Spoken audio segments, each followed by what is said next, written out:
네, 안녕하십니까. 정본부장입니다. 네, 오늘 9시 한 반쯤 왔는데, 우리 친구, 우리 대학 친구하고 얘기를 좀 하다가, 오늘 한 1시간, 얘기를 좀 했어요. 그래서 지금 10시 반쯤 됐습니다. 지금 이제, 여러분들한테 간단한 토픽을 좀 말씀을 드리고, 집에 가서 좀 쉴까 합니다. 날씨가 상당히 강추위다고 그러는데 그래도 견딜만 합니다. 한 20도 막 되는 거 옛날에 너무 추워가지고 그래도 1월은 좀 덜 춥네요.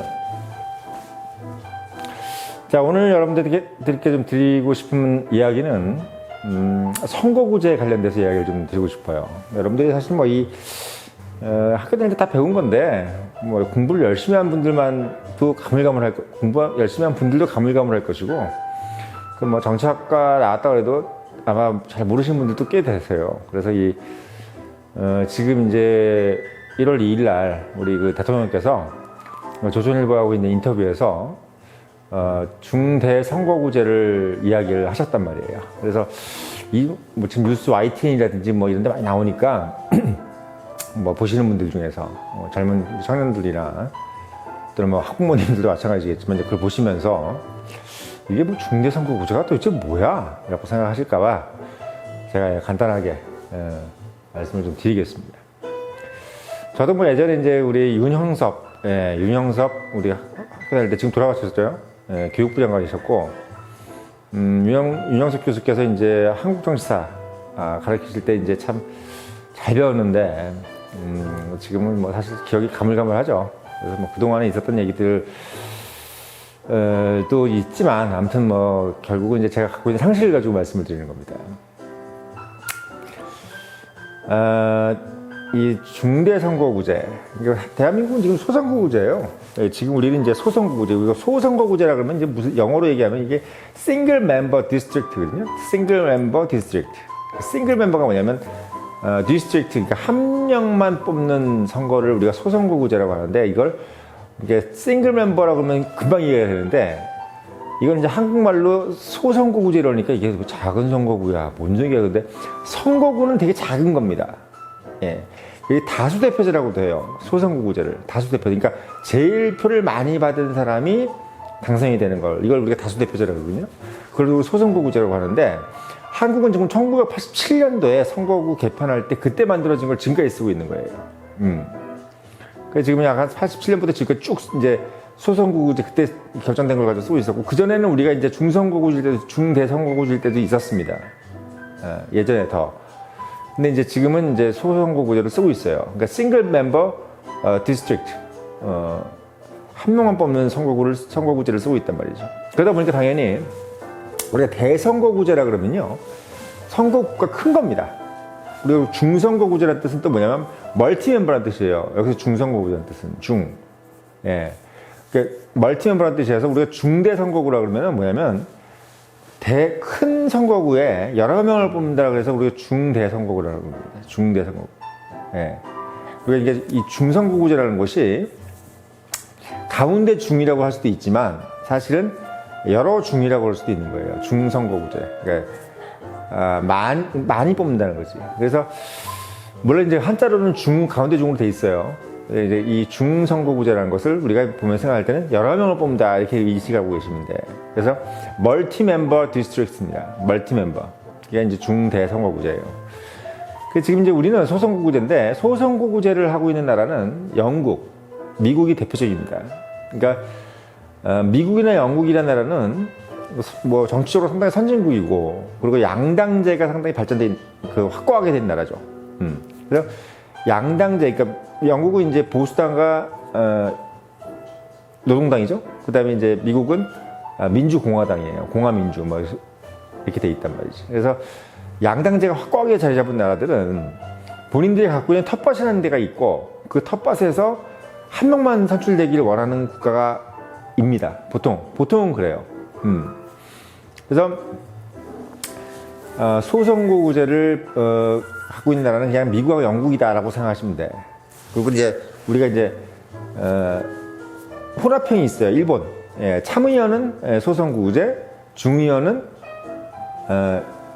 소위 얘기해서 이제 대선거구제 이렇게 돼 있단 말이지. 그래서 이게 이런 것도 여러분들이 좀 알아두시면 되는데, 일본도 머리 아파요. 그냥 미국하고 영국만 소선거구제다. 민주주의가 발전한 나라는 소선거구제를 하려고 하고 있다, 이렇게 보시면 되고, 그래서 이제 소선거구제 먼저 말씀드리는 건데, 한국도 결국 이제 미국하고 영국제를 따라가는 거죠. 근데 소선거구제는 결국 뭐가 좋냐면, 그 지역 기반의 사람들이 당선되는 게 제일 좋죠. 그러니까 그 지역을 대표할 수 있는 인물이 되는 것은 아주 용이해요. 그러니까 지역의 유지, 그 지역 하면 누구야, 이렇게 해야 되는 거.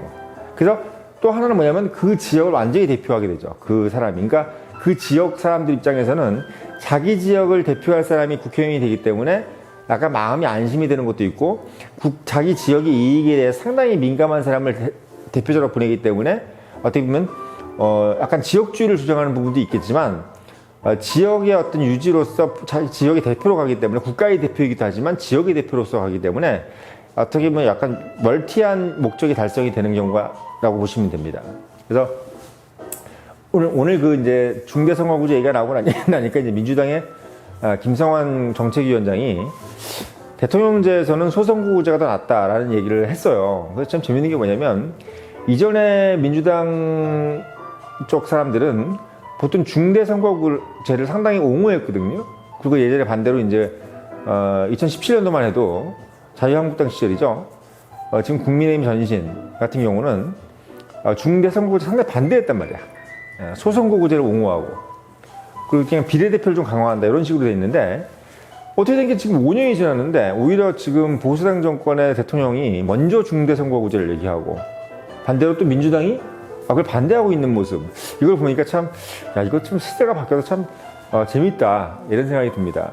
그래서 우리가 하고 있는 지금 소선거구제 내에서는 80년대 이후부터 이루어진 이 선거제도를 원래는 그동안 계속 이제 민주당 쪽에서는 중대선거구제 바꾸자, 그리고 반대로 이제 보수당 쪽에서는 아니다, 이렇게 됐다, 현행을 유지하자, 이렇게 되는데, 이유는 뭐냐면, 현재 우리가 갖고 있는 이제 소선거구제 안에서는 전라도면 호남은 완전히 민주당, 그리고 영남은 반대로 완전히 국민의힘, 뭐 그리고 이제 수도권은 이제 어떨 때는 민주당, 어떨 때는 국민의힘, 이렇게 왔다 갔다 한다, 이런 개념 때문에 지역주의를 주장한다는 욕을 많이 먹었어요.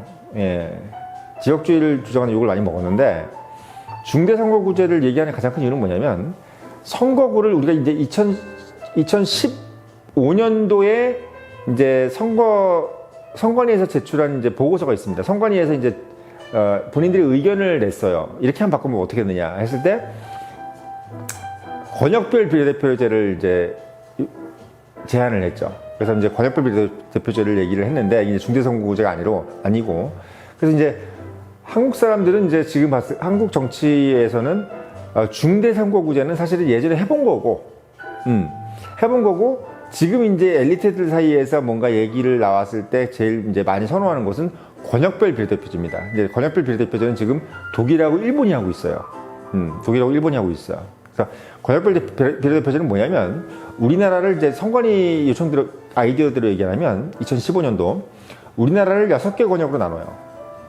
6개 권역으로 나눠서 그 6개 권역 안에 있는 인구 비례를 해가지고, 그 인구 비례를 해서 거기서 지역구하고 비례대표를 2대1로 만듭니다. 그래서 그 구가 예를 들면 지역구가 그 6개 권역 안에서 지역구가 예를 들면 100개다, 50개다. 그러면은 비례대표가 25개가 나오는 거예요. 거기서 이제 득표를 하는 정당에 따라서 비례대표도 주고, 지역구는 지역구대로 이제 소선거구제를 하는 거죠. 그러니까 권역별 비례대표제는 지역별로는 우리 지금 지역구 국회의원이잖아. 그거는 소선거구제로 하고, 그리고 권역별 비례대표제로 비례대표를 권역별로 뽑는다. 지금 우리가 비례대표를 어떻게 뽑아요? 전국구로 뽑잖아요. 그래서 우리가 전국구위원회라고 그러죠.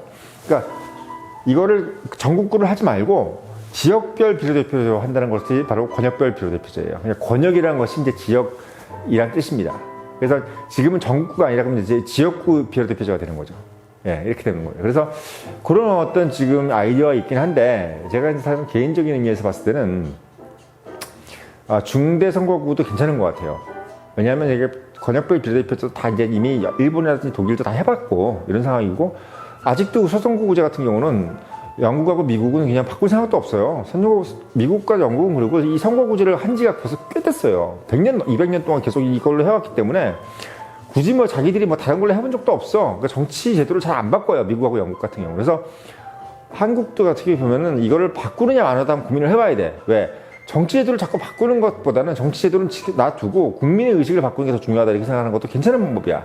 그러니까 우리가 제도를 바꾸지 말고, 그러니까 소선거구제를 놔두고 뭐 영남에서도 민주당이 나올 수 있게끔 하고, 그리고 호남에서도 뭐 국민의힘이 나올 수 있게끔 하기 위해서 권역별 비례대표제를 도입할 수도 있는 것이고 이런 식으로 갈 수도 있는 건데, 제가 생각할 때는 중대선거구도 한번 생각해 볼 만한 게 뭐냐면, 중대선거구제는 선거구가 좀 커지는 거죠. 예를 들면 지금 뭐 강남 서초 송파가 한 지역구가 될 수도 있고, 아니면 아니다 송파구에서 우리가 갑을병이 있잖아요. 그러니까 송파구 갑을병을 다 하나로 뭉쳐버리는 거예요.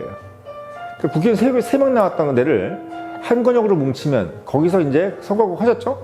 그 송파구 하나에서 국회의원을 3명 뽑는 겁니다. 그냥 똑같이. 거기서 그러니까 예를 들면 원래 뭐 갑을병을 해서 각 후보들이 나왔을 거 아니에요. 그거를 그냥 아예 다 뭉쳐가지고 그냥 하자는 거예요. 그러면 이제 송파구 안에서도 뭐 국민의힘도 나올 거고 민주당도 뽑히겠죠. 그런 식으로 해서 강남에서도 예를 들어 강남도 갑을병이 있잖아. 강남 갑을병. 강남 갑을병이 그냥 거기 3명 뽑던 거를 다시 또 그냥 뭉쳐서 3명 그냥 뽑는 겁니다. 따로 뽑지 말고. 예, 그런 식으로 가는 게 이제 어떻게 보면 중대선거구예요. 그러면 강남에서도 민주당이 되죠. 강남에서도 민주당이 될 가능성이 높죠. 예, 그런 식으로 되는 거예요. 그래서 지금 봤을 때는 정당별로 이제 그 득실을 봤을 때는 민주당이 유리해요. 중대선거구제는 원래 그렇게 예상을 했었고, 그래서 지금까지 봤을 때 80년대 이후부터 계속 민주당 쪽에서는 중대선거구제 하자 했던 이유가, 비단 우리가 이제 작년에 2021 작년에 이제 우리가 선거 한번 했잖아요. 지방선거 했지 않습니까?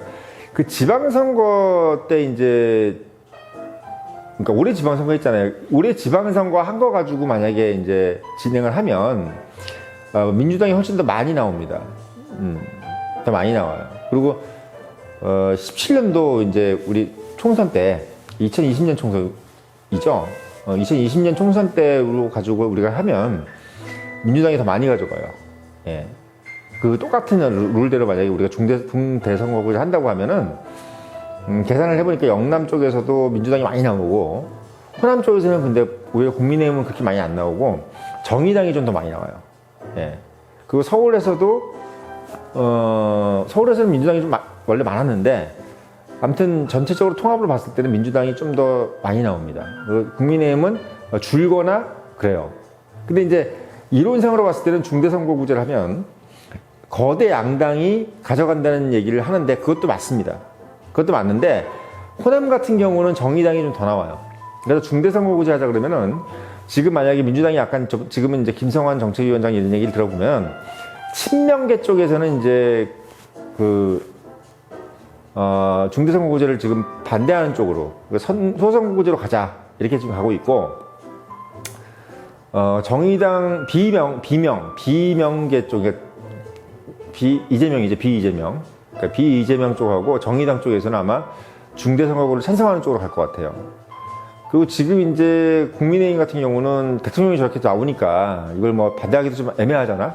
근데 속으로 아마 반대할 겁니다. 특히 현역 국회의원들 같은 경우는 중대선거구제가 되면은 현재 자기 지역구를 유지할 수가 없어요.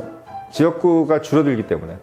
그래서 아마 대구 경북 같은 경우는 상당히 반대자가 많을 텐데 아마 누군가가 희생을 해야 되겠죠. 왜? 대통령이 뭐 하자는데 안 할 수가 없으니까. 특히 이제 보수의 탑바신 TK이기 때문에.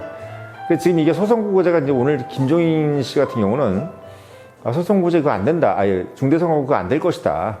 이게 지금 하고, 이유는 뭐냐면 현역 의원을 어떻게 설득할 거냐 그거. 뭐 자기 지역구 내놓을 놈이 누가 있냐 이렇게 지금 얘기를 하고 있는데, 저는 중대선거구 매력이 있다고 봅니다. 지금 상황에서.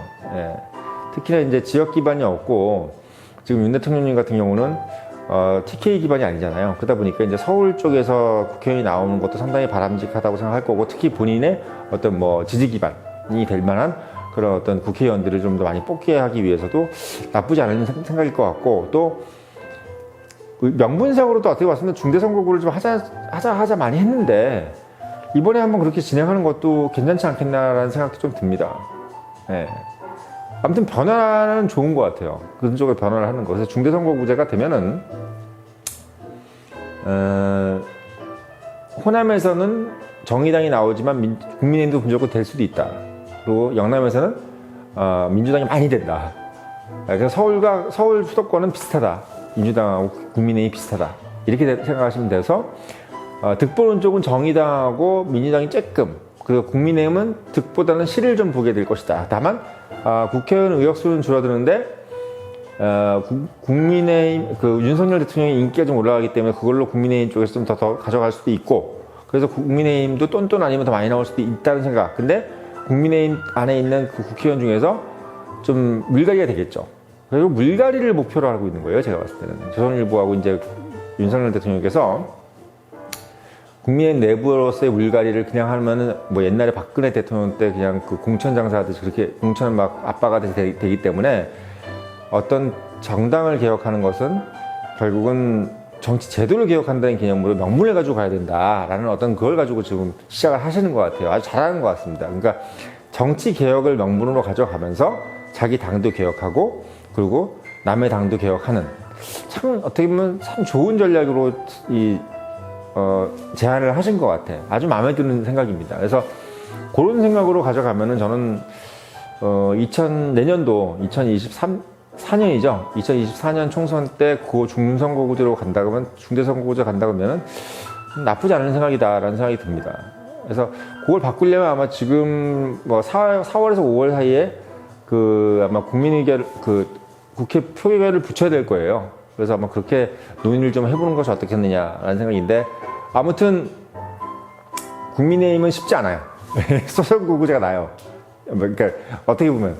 근데 이렇게 정치개혁을 하자 그러면은 이제 지금 답답해하는 국민들 사이에서는 윤석열 대통령을 상당히 지지해 줄 가능성이 크기 때문에 개인 지지율이 상당히 올라갈 것이고, 그 개인 지지율이 또 국민의힘 지지율을 높이지 않겠느냐, 이런 어떤 약간 다중적인 점층적인 어떤 그 이 포석을 둔다면은 해볼 만한 게임 아니겠느냐. 그러니까 자기도 어떻게 보면 내가 남의 머리를 하나 가져오려면 여러분들 그 생각을 해야 돼요.